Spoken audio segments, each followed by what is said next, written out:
सर्व मंगल मांगल्ये शिवे सर्वार्थ साधिके शरण्ये त्र्यंबके गौरी नारायणी नमस्तुते। हे माता, आप सभी मंगलों में भी सर्वोत्तम मंगलमयी हैं।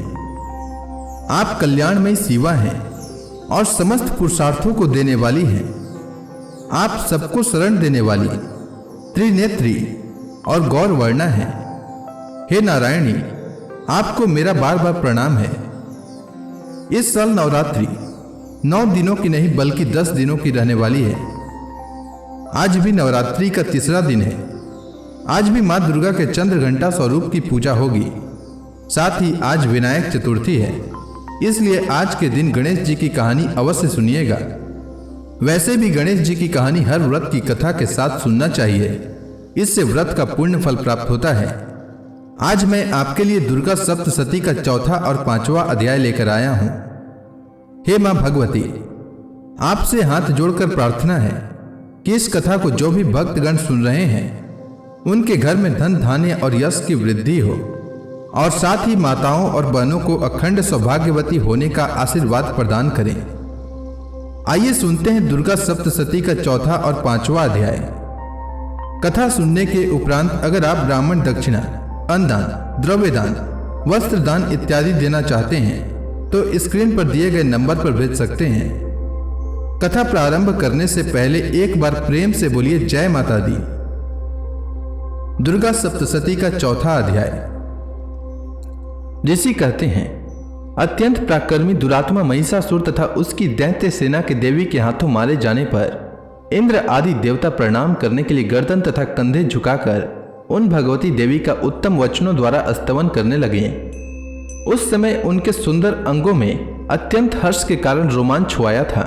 देवता बोले, संपूर्ण देवताओं की शक्ति का समुदाय ही जिनका स्वरूप है तथा जिन देवी ने अपनी शक्ति से संपूर्ण जगत को व्याप्त कर रखा है, समस्त देवताओं और महर्षियों की पूजनिया उन जगदम्बा को हम भक्ति पूर्वक नमस्कार करते हैं। वे हम लोगों का कल्याण करें। जिनके अनुपम प्रभाव और बल का वर्णन करने में भगवान शेषनाग, ब्रह्मा जी तथा महादेव जी भी समर्थ नहीं हैं। वे भगवती चंडी का संपूर्ण जगत का पालन एवं अशुभ भय का नाश करने का विचार करें। जो पुण्यात्माओं के घर में स्वयं ही लक्ष्मी रूप से, पापियों के यहाँ दरिद्रता रूप से, शुद्ध अंतःकरण वाले पुरुषों के हृदय में बुद्धि रूप से, सत पुरुषों में श्रद्धा रूप से तथा कुलीन मनुष्य में लज्जा रूप से निवास करती हैं, उन आप भगवती दुर्गा को हम नमस्कार करते हैं। हे देवी, आप संपूर्ण विश्व का पालन करें। हे देवी, आपके इस अचिंत्य रूप का, असुरों का नाश करने वाले भारी पराक्रम का तथा समस्त देवताओं और दैत्यों के समक्ष युद्ध में प्रकट किए हुए आपके अद्भुत चरित्रों का हम किस प्रकार वर्णन करें। आप संपूर्ण जगत की उत्पत्ति में कारण हैं। आप में सतत्व गुण, रजोगुण और तमोगुण, ये तीनों गुण मौजूद हैं, तो भी दोषों के साथ आपका संसर्ग नहीं जान पड़ता। भगवान विष्णु और महादेव जी आदि देवता भी आपका पार नहीं पाते। आप ही सबका आश्रय हैं। यह समस्त जगत आपका अंशभूत है, क्योंकि आप सबकी आदिभूत अव्याकृत प्रकृति हैं। हे देवी, संपूर्ण यज्ञों में जिसके उच्चारण से सब देवता तृप्ति का कारण है, अतएव सब लोग आपको स्वधा भी करते हैं। हे देवी, जो मोक्ष की प्राप्ति का साधन है, अचिंत्य महाव्रत स्वरूपा है, समस्त दोषों से रहित, जितेंद्रिय, तत्व को ही सार वस्तु मानने वाले तथा मोक्ष की अभिलाषा रखने वाले मुनिजन जिसका अभ्यास करते हैं, वह भगवती परा विद्या आप ही हैं। अत्यंत निर्मल ऋग्वेद, यजुर्वेद तथा उद्गीत के मनोहर पदों के पाठ से युक्त सामवेद का भी आधार आप ही हैं। आप देवी, त्रयी और भगवती हैं। इस विश्व की उत्पत्ति एवं पालन के लिए आप ही वार्ता के रूप में प्रकट हुई हैं। आप संपूर्ण जगत की घोर पीड़ा का नाश करने वाली हैं। हे देवी, जिससे समस्त शास्त्रों के सार का ज्ञान होता है, वह मेधा शक्ति आप ही हैं। दुर्गम भव सागर से पार उतारने वाली नौका रूप दुर्गा देवी भी आप ही हैं। आपकी कहीं भी आसक्ति नहीं है। कैटभ के शत्रु भगवान विष्णु के वक्ष स्थल में एकमात्र निवास करने वाली भगवती लक्ष्मी तथा भगवान चंद्रशेखर द्वारा सम्मानित गौरी देवी भी आप ही हैं। आपका मुख मंद मुस्कान से सुशोभित, निर्मल, पूर्ण चंद्रमा के बिंब का अनुकरण करने वाला और उत्तम सुवर्ण की मनोहर कांति से कमनीय है। तो भी उसे देखकर महिषासुर को क्रोध हुआ और सहसा उसने उस पर प्रहार किया। यह बड़े आश्चर्य की बात है। हे देवी, वही मुख जब क्रोध से युक्त होने पर उदय काल के चंद्रमा की भांति लाल और तनी हुई भौवें के कारण विकराल हो उठा, तब उसे देखकर जो महिषासुर के प्राण तुरंत ही निकल गए, यह उससे भी बढ़कर आश्चर्य की बात है। क्योंकि क्रोध में भरे हुए यमराज को देखकर भला कौन जीवित रह सकता है। हे देवी, आप प्रसन्न हो। परमात्मा स्वरूपा आपके प्रसन्न होने पर जगत का अभ्युदय होता है और क्रोध में भर जाने पर आप तत्काल ही कितने कुलों का सर्वनाश कर डालती हैं। यह बात अभी अनुभव में आई है, क्योंकि महिषासुर की यह विशाल सेना क्षण भर में आपके कोप से नष्ट हो गई है। सदा अभ्युदय प्रदान करने वाली आप जिन पर प्रसन्न रहती हैं, वे ही देश में सम्मानित हैं। उन्हीं को धन और यश की प्राप्ति होती है। उन्हीं का धर्म कभी शिथिल नहीं होता तथा वे ही अपने हृष्ट पुष्ट स्त्री, पुत्र और भृत्यों के साथ धन्य माने जाते हैं। हे देवी, आपकी ही कृपा से पुण्यात्मा पुरुष प्रतिदिन अत्यंत श्रद्धापूर्वक सदा सब प्रकार के धर्मानुकूल कर्म करता है और उसके प्रभाव से स्वर्ग लोक में जाता है। इसलिए आप तीनों लोकों में निश्चय ही मनोवांछित फल प्रदान करने वाली हैं। हे माँ दुर्गे, आप स्मरण करने पर सब प्राणियों का भय हर लेती हैं और स्वस्थ पुरुषों द्वारा चिंतन करने पर उन्हें परम कल्याणमयी बुद्धि प्रदान करती हैं। दुख, दरिद्रता और भय हरने वाली देवी, आपके सिवा दूसरी कौन है जिसका चित्त सबका उपकार करने के लिए सदा ही दयार्द रहता है। हे देवी, इन राक्षसों के मारने से संसार को सुख मिले तथा ये राक्षस चिरकाल तक नरक में रहने के लिए भले ही पाप करते रहे हों, इस समय संग्राम में मृत्यु को प्राप्त होकर स्वर्ग लोक में जाएं, निश्चय ही यह सोचकर आप शत्रुओं का वध करती हैं। आप शत्रुओं पर शस्त्रों का प्रहार क्यों करती हैं? इसमें एक रहस्य है। ये शत्रु भी आपके शस्त्रों से पवित्र होकर उत्तम लोक में जाएं, इस प्रकार उनके प्रति भी आपका विचार अत्यंत उत्तम रहता है। खंग के तेज पुंज की भयंकर दीप्ति से तथा आपके त्रिशूल के अग्रभाग की घनीभूत प्रभा से चौंधियाकर जो असुरों की आंखें फूट गई, उसमें कारण यही था कि वे मनोहर रश्मियों से युक्त चंद्रमा के समान आनंद प्रदान करने वाले आपके इस सुंदर मुख का दर्शन करते थे। हे देवी, आपका सिल दुराचारियों के बुरे बर्ताव को दूर करने वाला है। साथ ही यह रूप ऐसा है जो कभी चिंतन में भी नहीं आ सकता और जिसकी कभी दूसरों से तुलना भी नहीं की जा सकती, तथा आपका बल और पराक्रम तो उन दैत्यों का भी नाश करने वाला है जो कभी देवताओं के पराक्रम को भी नष्ट कर चुके थे। इस प्रकार आपने शत्रुओं पर भी अपनी दया की प्रकट की है। हे वरदायिनी देवी, आपके इस पराक्रम की किसके साथ तुलना हो सकती है तथा शत्रुओं को भय देने वाला एवं अत्यंत मनोहर ऐसा रूप भी आपके सिवा और कहाँ है। हृदय में कृपा और युद्ध में निष्ठुरता, ये दोनों बातें तीनों लोकों के भीतर केवल आप में ही देखी गई है। हे माता, आपने शत्रुओं का नाश करके इस समस्त त्रिलोकी की रक्षा की है। उन शत्रुओं को भी युद्ध भूमि में मारकर स्वर्ग लोक में पहुंचाया है तथा उन्मत्त दैत्यों से प्राप्त होने वाले हम लोगों के भय को भी दूर कर दिया है। आपको हमारा नमस्कार है। हे देवी, आप शूल से हमारी रक्षा करें। हे अंबिके, आप खंग से हमारी रक्षा करें तथा घंटा की ध्वनि और धनुष की टंकार से भी हम लोगों की रक्षा करें। हे चंडिके, पूर्व, पश्चिम और दक्षिण दिशा में आप हमारी रक्षा करें तथा हे ईश्वरी, अपने त्रिशूल को घुमाकर आप उत्तर दिशा में भी हमारी रक्षा करें। तीनों लोकों में आपके जो परम सुंदर एवं अत्यंत भयंकर रूप विचरते रहते हैं, उनके द्वारा भी आप हमारी तथा इस भूलोक की रक्षा करें। हे अंबिके, आपके कर पल्लों में शोभा पाने वाले खंग, शूल और गदा आदि जो जो अस्त्र हों, उन सब के द्वारा आप सब ओर से हम लोगों की रक्षा करें। ऋषि कहते हैं, इस प्रकार जब देवताओं ने जगन माता दुर्गा की स्तुति की और नंदन वन के दिव्य पुष्पों एवं गंध चंदन आदि के द्वारा उनका पूजन किया, फिर सबने मिलकर जब भक्ति पूर्वक दिव्य धूपों की सुगंध निवेदन की, तब देवी ने प्रसन्न वदन होकर प्रणाम करते हुए सब देवताओं से कहा।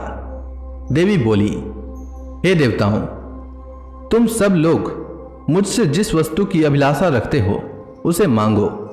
देवता बोले, भगवती ने हमारी सब इच्छा पूर्ण कर दी, अब कुछ भी बाकी नहीं है, क्योंकि हमारा यह शत्रु महिषासुर मारा गया।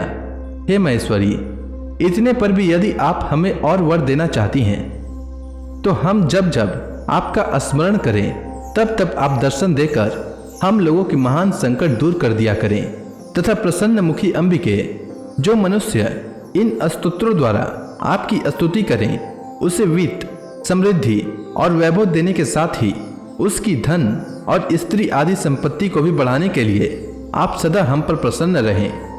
ऋषि कहते हैं, हे राजन, देवताओं ने जब अपने तथा जगत के कल्याण के लिए भद्रकाली देवी को इस प्रकार प्रसन्न किया, तब वे तथा अस्तु कहकर वहीं अंतर्ध्यान हो गई।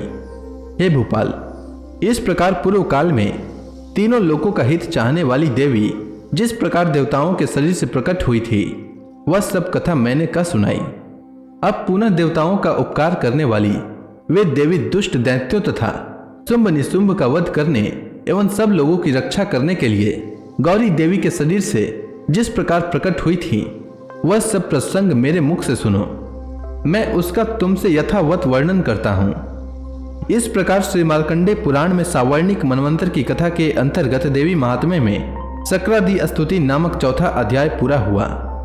दुर्गा सप्तशती का 5वां अध्याय। ऋषि कहते हैं, पूर्व काल में शुंभ और निशुंभ नामक असुरों ने अपने बल के घमंड में आकर सचीपति इंद्र के हाथ से तीनों लोकों का राज्य और यज्ञ भाग छीन लिए।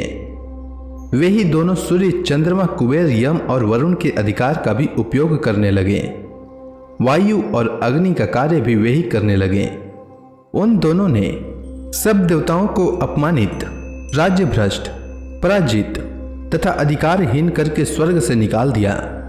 उन दोनों महान असुरों से तिरस्कृत देवताओं ने अपराजिता देवी का स्मरण किया और सोचा, जगदम्बा ने हम लोगों को वर दिया था कि आपत्ति काल में स्मरण करने पर मैं तुम्हारी सब आपत्तियों का तत्काल नाश कर दूंगी। यह विचार करके देवता गिरिराज हिमालय पर गए और वहां भगवती विष्णु माया की स्तुति करने लगे। देवता बोले, देवी को नमस्कार है, महादेवी शिवा को सर्वदा नमस्कार है, प्रकृति एवं भद्रा को प्रणाम है। हम लोग नियम पूर्वक जगदम्बा को नमस्कार करते हैं। रौद्रा को नमस्कार है, नित्या, गौरी एवं धात्री को बारंबार नमस्कार है। ज्योत्सनामयी, चंद्र रूपिणी एवं सुख स्वरूपा देवी को सतत प्रणाम है। शरणागतों का कल्याण करने वाली वृद्धि एवं सिद्धि रूपा देवी को हम बारंबार नमस्कार करते हैं। नैऋति, राजाओं की लक्ष्मी तथा सर्वाणी स्वरूपा आप जगदम्बा को बारंबार नमस्कार है। दुर्गा, दुर्गपारा, सारा, सर्वकारिणी, ख्याति, कृष्णा और धूम्रा देवी को सर्वदा नमस्कार है। अत्यंत सौम्य तथा अत्यंत रौद्र रूपा देवी को हम नमस्कार करते हैं। उन्हें हमारा बारंबार प्रणाम है। जगत की आधारभूता कृति देवी को बारंबार नमस्कार है। जो देवी सब प्राणियों में विष्णु माया के नाम से कही जाती हैं, उनको नमस्कार, उनको नमस्कार, उनको बारंबार नमस्कार है। जो देवी सब प्राणियों में चेतना कहलाती हैं, उनको नमस्कार, उनको नमस्कार, उनको बारंबार नमस्कार है। जो देवी सब प्राणियों में बुद्धि रूप से स्थित हैं, उनको नमस्कार, उनको नमस्कार, उनको बारंबार नमस्कार है। जो देवी सब प्राणियों में निद्रा रूप से स्थित हैं, उनको नमस्कार, उनको नमस्कार, उनको बारंबार नमस्कार है। जो देवी सब प्राणियों में सुधा रूप से स्थित हैं, उनको नमस्कार, उनको नमस्कार, उनको बारंबार नमस्कार है। जो देवी सब प्राणियों में छाया रूप से स्थित हैं, उनको नमस्कार, उनको नमस्कार, उनको बारंबार नमस्कार है। जो देवी सब प्राणियों में शक्ति रूप से स्थित हैं, उनको नमस्कार, उनको नमस्कार, उनको बारंबार नमस्कार है। जो देवी सब प्राणियों में तृष्णा रूप से स्थित हैं, उनको नमस्कार, उनको नमस्कार, उनको बारंबार नमस्कार है।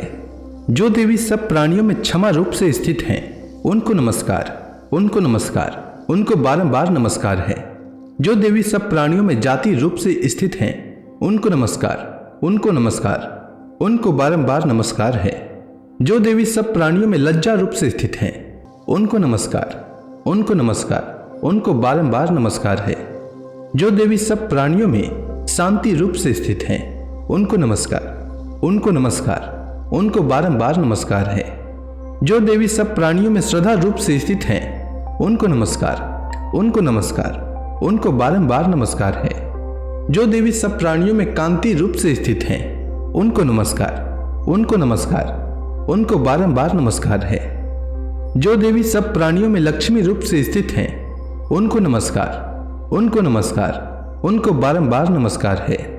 जो देवी सब प्राणियों में वृत्ति रूप से स्थित हैं, उनको नमस्कार, उनको नमस्कार, उनको बारंबार नमस्कार है। जो देवी सब प्राणियों में स्मृति रूप से स्थित हैं, उनको नमस्कार, उनको नमस्कार, उनको बारंबार नमस्कार है। जो देवी सब प्राणियों में दया रूप से स्थित हैं, उनको नमस्कार, उनको नमस्कार, उनको बारंबार नमस्कार है। जो देवी सब प्राणियों में दृष्टि रूप से स्थित हैं, उनको नमस्कार, उनको नमस्कार, उनको बारंबार नमस्कार है। जो देवी सब प्राणियों में माता रूप से स्थित हैं, उनको नमस्कार, उनको नमस्कार, उनको बारंबार नमस्कार है। जो देवी सब प्राणियों में भ्रांति रूप से स्थित हैं, उनको नमस्कार, उनको नमस्कार, उनको बारंबार नमस्कार है। जो जीवों के इंद्रिय वर्ग की अधिष्ठात्री देवी एवं सब प्राणियों में सदा व्याप्त रहने वाली हैं, उन व्याप्ति देवी को बारंबार नमस्कार है। जो देवी चैतन्य रूप से इस संपूर्ण जगत को व्याप्त करके स्थित हैं, उनको नमस्कार, उनको नमस्कार, उनको बारंबार नमस्कार है। पूर्व काल में अपने अभीष्ट प्राप्ति होने से देवताओं ने जिनकी स्तुति की तथा देवराज इंद्र ने बहुत दिनों तक जिनका सेवन किया, वह कल्याणकारी साधना भूता ईश्वरी हमारा कल्याण और मंगल करें तथा सारी आपत्तियों का नाश कर डालें। उदंड दैत्यों से सताए हुए हम सभी देवता जिन परमेश्वरी को इस समय नमस्कार करते हैं तथा जो भक्ति से विनम्र पुरुषों द्वारा स्मरण की जाने पर तत्काल ही संपूर्ण विपत्तियों का नाश कर देती हैं, वे जगदम्बा हमारा संकट दूर करें। ऋषि कहते हैं, राजन, इस प्रकार जब देवता स्तुति कर रहे थे, उस समय पार्वती देवी गंगा जी के जल में स्नान करने के लिए वहां आई। उन सुंदर भावों वाली भगवती ने देवताओं से पूछा, आप लोग यहाँ किसकी स्तुति करते हैं? तब उन्हीं के शरीर कोश से प्रकट हुई शिवा देवी बोली, शुंभ दैत्य से तिरस्कृत और युद्ध में निशुंभ से पराजित हो यहाँ एकत्रित हुए ये समस्त देवता यह मेरी ही स्तुति कर रहे हैं। पार्वती जी के शरीर कोश से अंबिका का प्रादुर्भाव हुआ था, इसलिए वे समस्त लोकों में कौशिकी कही जाती हैं। कौशिकी के प्रकट होने के बाद पार्वती देवी का शरीर काले रंग का हो गया, अतः वे हिमालय पर रहने वाली कालिका देवी के नाम से विख्यात हुई। तदंतर शुंभ निशुंभ के भृत्य चंड मुंड वहां आए और उन्होंने परम मनोहर रूप धारण करने वाली अंबिका देवी को देखा। फिर वे शुंभ के पास जाकर बोले, महाराज, एक अत्यंत मनोहर स्त्री है जो अपनी दिव्य कांति से हिमालय को प्रकाशित कर रही है। वैसा उत्तम रूप कहीं किसी ने भी नहीं देखा होगा असुरेश्वर। पता लगाइए वह देवी कौन है और उसे ले लीजिए। स्त्रियों में तो वह रत्न है, उसका प्रत्येक अंग बहुत ही सुंदर है तथा वह अपने श्री अंगों की प्रभा से संपूर्ण दिशाओं में प्रकाश फैला रही है। दैत्यराज, अभी वह हिमालय पर ही मौजूद हैं, आप उसे देख सकते हैं। प्रभु, तीनों लोकों में मणि, हाथी और घोड़े आदि जितने भी रत्न हैं, वे सब इस समय आपके घर में शोभा पाते हैं। हाथियों में रत्नभूत एरावत, यह पारिजात का वृक्ष और यह उच्च श्रवा घोड़ा, यह आपने इंद्र से ले लिया है। हंसों से जुता हुआ यह विमान भी आपके आंगन में शोभा पाता है। यह रत्नभूत अद्भुत विमान जो पहले ब्रह्मा जी के पास था, वह आपके यहाँ लाया गया है। यह महापद्म नामक निधि आप कुबेर से छीन लाए हैं। समुद्र ने भी आपको किंजली कनी नाम की माला भेंट की है जो केसरों से सुशोभित है और जिसके कमल कभी कुमलाते नहीं हैं। स्वर्ण की वर्षा करने वाला वरुण का छत्र भी आपके घर में शोभा पाता है तथा यह श्रेष्ठ रथ जो पहले प्रजापति के अधिकार में था, अब आपके पास मौजूद है। दैतेश्वर, मृत्यु की उत्क्रांतिदा नाम वाली शक्ति भी आपने छीन ली है तथा वरुण का पास और समुद्र में होने वाले सब प्रकार के रत्न आपके भाई निशुंभ के ही अधिकार में है। अग्नि ने भी स्वतः शुद्ध किए हुए 2 वस्त्र आपकी सेवा में अर्पित किए हैं। दैत्यराज, इस प्रकार सभी रत्न आपने एकत्र कर लिए हैं। फिर जो यह स्त्रियों में रत्न रूप कल्याणमयी देवी है, इसे आप क्यों नहीं अपने अधिकार में कर लेते? ऋषि कहते हैं, चंड मुंड का यह वचन सुनकर शुंभ ने महादैत्य सुग्रीव को दूत बनाकर देवी के पास भेजा और कहा, तुम मेरी आज्ञा से उसके सामने ये बातें कहना और ऐसा उपाय करना जिससे प्रसन्न होकर वह शीघ्र ही यहाँ आ जाए। यह दूत पर्वत के अत्यंत रमणीय प्रदेश में जहां देवी मौजूद थी वहां गया और मधुर वाणी में कोमल वचन बोला। दूत बोला, हे देवी, दैत्यराज शुंभ इस समय तीनों लोकों के परमेश्वर हैं। मैं उन्हीं का भेजा हुआ दूत हूं और यहां तुम्हारे ही पास आया हूं। उनकी आज्ञा सदा सब देवता एक स्वर में मानते हैं, कोई उसका उल्लंघन नहीं कर सकता। वे संपूर्ण देवताओं को परास्त कर चुके हैं। उन्होंने तुम्हारे लिए जो संदेश दिया है उसे सुनो। संपूर्ण त्रिलोकी पर मेरा अधिकार है। देवता भी मेरी आज्ञा के अधीन चलते हैं। संपूर्ण यज्ञों के भाग को मैं ही पृथक पृथक भोगता हूं। तीनों लोकों में जितने श्रेष्ठ रत्न हैं वे सब मेरे अधिकार में हैं। देवराज इंद्र का वाहन ऐरावत, जो हाथियों में रत्न के समान है, मैंने छीन लिया है। क्षीर सागर का मंथन करने से जो अश्व रत्न उच्च श्रवा प्रकट हुआ था उसे देवताओं ने मेरे पैरों पर पड़कर समर्पित किया है। सुंदरी, उनके सिवा और भी जितने रत्नभूत पदार्थ देवताओं, गंधर्वों और नागों के पास थे वे सब मेरे ही पास आ गए हैं। देवी, हम लोग तुम्हें संसार की स्त्रियों में रत्न मानते हैं, अतः तुम हमारे पास आ जाओ, क्योंकि रत्नों का उपभोग करने वाले हम ही हैं। चंचल कटाक्षों वाली सुंदरी, तुम मेरी या मेरे भाई महापराक्रमी निशुंभ की सेवा में आ जाओ, क्योंकि तुम रत्न स्वरूपा हो। मेरा वरण करने से तुम्हें तुलना रहित महान ऐश्वर्य की प्राप्ति होगी। अपनी बुद्धि से यह विचार कर तुम मेरी पत्नी बन जाओ। ऋषि कहते हैं, दूत के यों कहने पर कल्याणमयी भगवती दुर्गा देवी, जो इस जगत को धारण करती हैं, मन ही मन गंभीर भाव से मुस्कुराई और इस प्रकार बोली। देवी ने कहा, दूत, तुमने सत्य कहा है, इसमें तनिक भी मिथ्या नहीं है। शुंभ तीनों लोकों का स्वामी है और निशुंभ भी उसी के समान पराक्रमी है। किंतु इस विषय में मैंने जो प्रतिज्ञा कर ली है उसे मिथ्या कैसे करूं? मैंने अपनी अल्प बुद्धि के कारण पहले से जो प्रतिज्ञा कर रखी है उसे सुनो। जो मुझे संग्राम में जीत लेगा, जो मेरे अभिमान को चूर्ण कर देगा तथा संसार में जो मेरे समान बलवान होगा, वही मेरा स्वामी होगा। इसलिए शुंभ अथवा महादैत्य निशुंभ स्वयं ही यहां पधारे और मुझे जीतकर शीघ्र ही मेरा पाणी ग्रहण कर ले। इसमें विलंब की क्या आवश्यकता है? दूत बोला, देवी, तुम घमंड से भरी हुई हो, मेरे सामने ऐसी बातें न करो। तीनों लोकों में कौन ऐसा पुरुष है जो शुंभ निशुंभ के सामने खड़ा हो सके? देवी, अन्य दैत्यों के सामने भी सारे देवता युद्ध में नहीं ठहर सकते, फिर तुम अकेली स्त्री होकर कैसे ठहर सकती हो? जिन शुंभ आदि दैत्यों के सामने इंद्र आदि सब देवता भी युद्ध में खड़े नहीं हुए, उनके सामने तुम स्त्री होकर कैसे जाओगी? इसलिए तुम मेरे ही कहने से शुंभ निशुंभ के पास चली चलो। ऐसा करने से तुम्हारे गौरव की रक्षा होगी, अन्यथा जब वे केस पकड़कर घसीटेंगे तब तुम्हें अपनी प्रतिष्ठा खोकर जाना पड़ेगा। देवी ने कहा, तुम्हारा कहना ठीक है, शुंभ बलवान है और निशुंभ भी बड़े पराक्रमी हैं, किंतु क्या करूं? मैंने पहले बिना सोचे समझे प्रतिज्ञा कर ली है, अतः अब तुम जाओ। मैंने तुमसे जो कुछ कहा है वह सब दैत्य राज से आदर पूर्वक कहना, फिर उन्हें जो उचित लगे वे वैसा ही करें। इस प्रकार श्री मार्कंडे पुराण में सावर्णिक मनवंतर की कथा के अंतर्गत देवी महात्म्य में देवी दूत संवाद नामक 5वां अध्याय पूरा हुआ। अब आगे की कथा मैं कल लेकर आता हूं। तब तक के लिए दुर्गा महारानी का नाम लेते रहें। तो प्रेम से बोलिए दुर्गा महारानी की जय। अब आप सभी हाथ जोड़कर मां भगवती का ध्यान करें, आरती होने वाली है। जय अम्बे गौरी मैया, जय श्यामा गौरी, तुमको निस दिन ध्यावत, तुमको निस दिन ध्यावत, हरि ब्रह्मा शिवरी। जय अम्बे गौरी, मांग सिंदूर विराजत, टीको मृगमद को, मैया टीको मृगमद को, उज्ज्वल से दो नैना, उज्ज्वल से दो नैना, चंद्र बदननी को।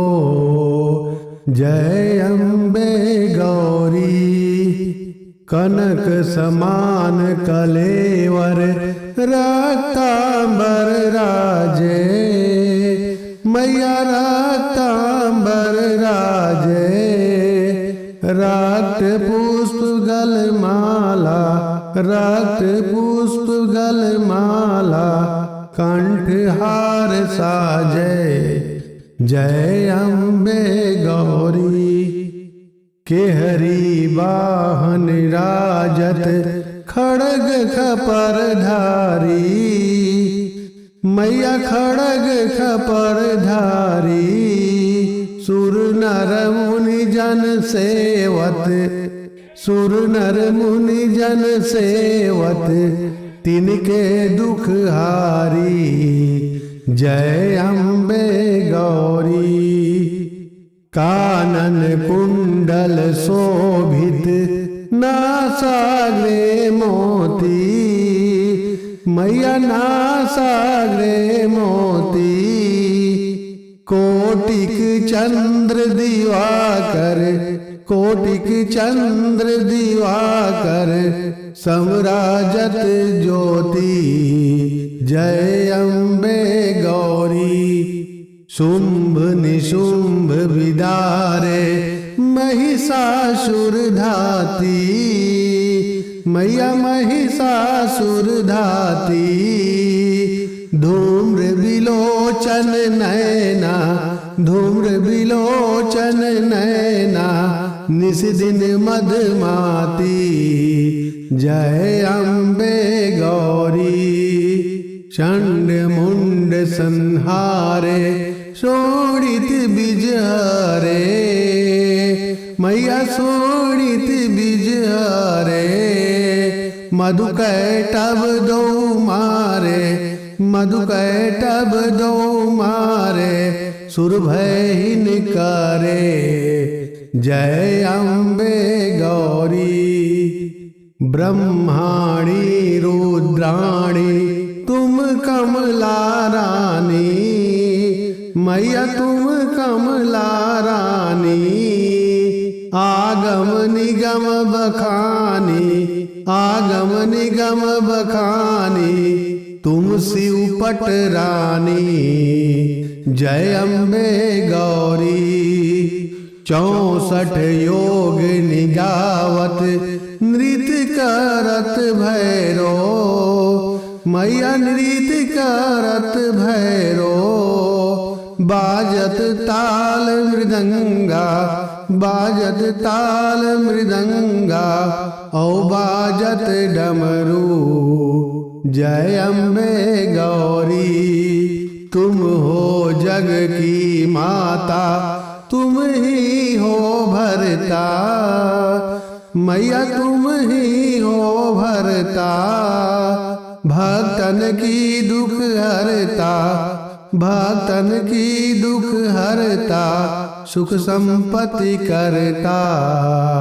जय अम्बे गौरी भुजाचार अति शोभित, बर मुद्राधारी, मैया बर मुद्राधारी।